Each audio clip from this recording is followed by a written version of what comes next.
Welcome to the quarantine lockdown videos, the video series. Today's guest is Aspie Andy. How are things treating you during this lockdown? I think the difficulty I've had is the complete sort of lack of order. Everybody we're sort of living our lives and just doing normal things and we've got sort of a routine. And then all of a sudden, without beyond our control, this routine is just completely stops. And that's been really difficult to deal with. It's made me quite anxious and angry at times, which doesn't help things when you're at home. Poor wife and daughter sometimes, just on the slightest thing, there might be a noise outside or something else. And because you're having quite an anxious day, it can sort of tip you over the edge a little bit. But yeah, it's been quite difficult, quite challenging. Yeah, totally. I definitely think it's a bit of a challenge as well. How you previously had the choice of staying home and going out, but now it's like they've made the choice for you, and it's a lot more difficult in that way. And it just sucks to see a lot of people that you care about's routines go flat as well. Like some work and can't go to work, or even just like those who like to do go to the shops but they can't because their immune system's compromised, and it's a bit scary in that regard.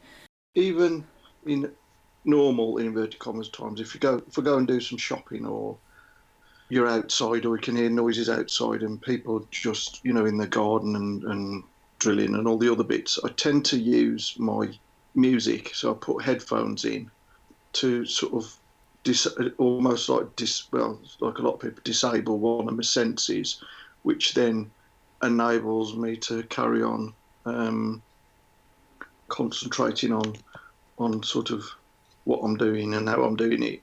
But I think at the moment I've been using that an awful lot, to be honest. Um, trying to get we are trying to get a bit of routine into the day, but it's really difficult to sort of get to sort of work all that out. But yeah, that's been my main thing, especially if you go shopping and you've got a queue to get into the shops, and that's difficult. So I do tend to find myself automatically sort of leaving the house and then putting my headphones in and then taking them out when I get back, or even using them when I'm here um, to to to really help me. That's been my main source of uh, help really through this time. But it's just been so unreal. The whole thing's just really disrupting and disruptive. Yeah, totally. For me, I take it as it comes because every day you don't know what's happening, and every morning I look at my phone and see what's going on in the world just to have an update and then go my own way. But you mentioned with music, music is a good one to help, especially when you're out and about. When I go to the shop, I do have my music just to keep myself grounded. And also, when I'm in the house, I put like cafe sounds in the background when I'm working. I usually do that normally, but I do it more so just to have a sense of being around somewhere and have like the illusion of traveling with train tracks on the TV. I actually have tried with my partner the whole queuing in the shop, and for me, I didn't like it. I was hyper aware with everything. There's like people everywhere, and there's a lot of ignorant people everywhere, and Yeah, that's what hits me the most. I don't trust people easily, and if especially in this pandemic, there's a lot of people who just don't care, and I'm just like, watch out from everybody, watch out for everything, get our food, be careful. Once it's just there's so much going on. The time I got back home, I was just tired and done, and I'm like, I'm not doing that again. Will I do it again? Possibly, but I really don't. But that disruption definitely makes you hyper aware, but at the same time, it's exhausting for an autistic person. And I think music is one of the best things just to escape as yeah, well, really. Yeah, I mean, I sort of say to everybody, and it probably sounds a bit, I know some people must think it's a bit bonkers, but the music I do listen to is very loud and very death metally and very, that in itself can be disorientating if people aren't used to it by listening to that. But Mm. somehow it has the desired effect, and I quite enjoy it anyway. And B, there must be something there that offsets the way my sort of meltdowns happen. Yeah, it works. I can't. Yeah, really works. For music, it depends on my mood. Like in the morning, I want something nice and chill, whether it's a bit of lo-fi or ambient music. Same with the evening, I actually sleep with ambient music every night.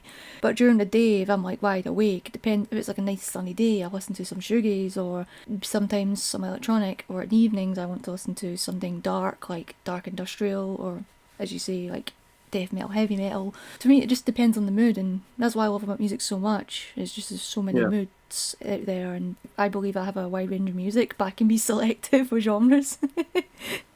we've got the sort of things that are going on, and we can see, like you say. I mean, especially at the moment, you're going out and there's people queuing, and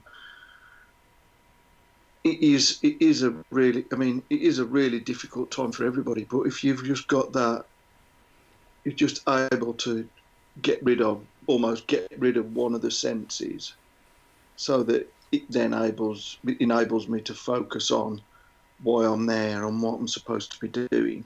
It gives me the chance then to control my environment, especially when you're going shopping, whereas normally you just walk in and wander around. You're having to queue up for, 10 minutes, half an hour, whatever. And you can do that. And then you can then begin to control yourself a little bit more before having to go into the shop. But then weirdly, when you get into the shop, it's actually a lot better because they're obviously limiting the numbers of people there. So it's not so mad when you get in there. It's just the issues with getting in there and keeping the 2 meters distance and make sure everybody's doing the right thing before you get in there. And then, yeah, I say once you get in there, it's quite nice actually because there are not many people about. So that's a positive to take from it. I agree. I think I thought the same thing when I went in. I was like, oh, it's not busy. They have a limited amount of people. That's great. The last thing I want to see is like a bunch of people crammed in like it's Christmas Eve. So that's one of the worst things I've Yeah. seen. But I noticed in this time of need, there's a lot of people are being generous, especially musicians, like giving name your price charges on Bandcamp, for instance, or certain video game developers doing sales, to get cheap games. Especially a lot of people are playing games during being locked Yeah. in. So, what have you been doing to keep yourself occupied? To be honest, I've been doing a bit of painting, which is what I did quite a while ago, which has helped. So it kind of gets your sort of feelings down onto paper or canvas or whatever. We've got Disney Plus, which has been great, and obviously we've got Netflix as well. So it's really been watching some TV and trying to do little bits creatively, and just trying to break up the day as best. Walk the dog once a day as we're allowed.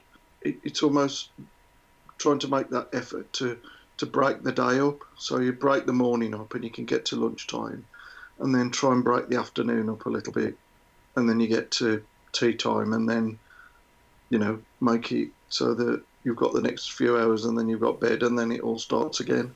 It's really trying to break it up and get through the weeks, and then get to the end of the week, and then it all starts again.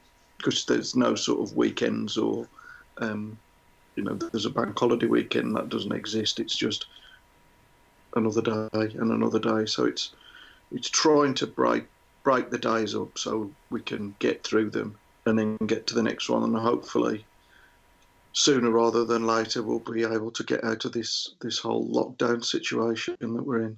I'll be glad when that's ended. Totally, I'll be the same as well. I think really, I mean, I know it's sort of the glib thing to say, but obviously, whatever, hopefully, we'll look back in the mists of time and go, well, yeah, we were. Do you remember that time when we were locked in for 3, 4, 6 weeks or whatever?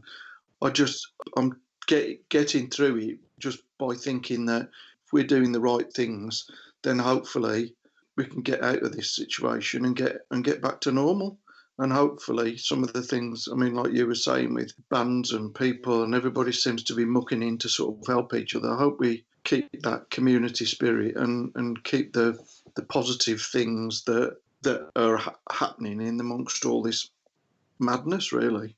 I hope we can continue that. And I've noticed it we had a dog just after Christmas, and you start walking it, and you see you see other people, but you don't really say anything. But I just get this feeling that every time you see somebody or walk past somebody or whatever, everybody's sort of saying hello, how are you? And I just hope we can keep that community vibe going after all this is done. I totally agree, and that's a good way to close it. It's, especially how we all take people for granted and take situations for granted. Hopefully, Yeah, after all this, everyone's learned something from this. yeah, definitely. Absolutely. Thank you very much for participating. It was great having you here. You're more than welcome. Have a Thank nice day. you.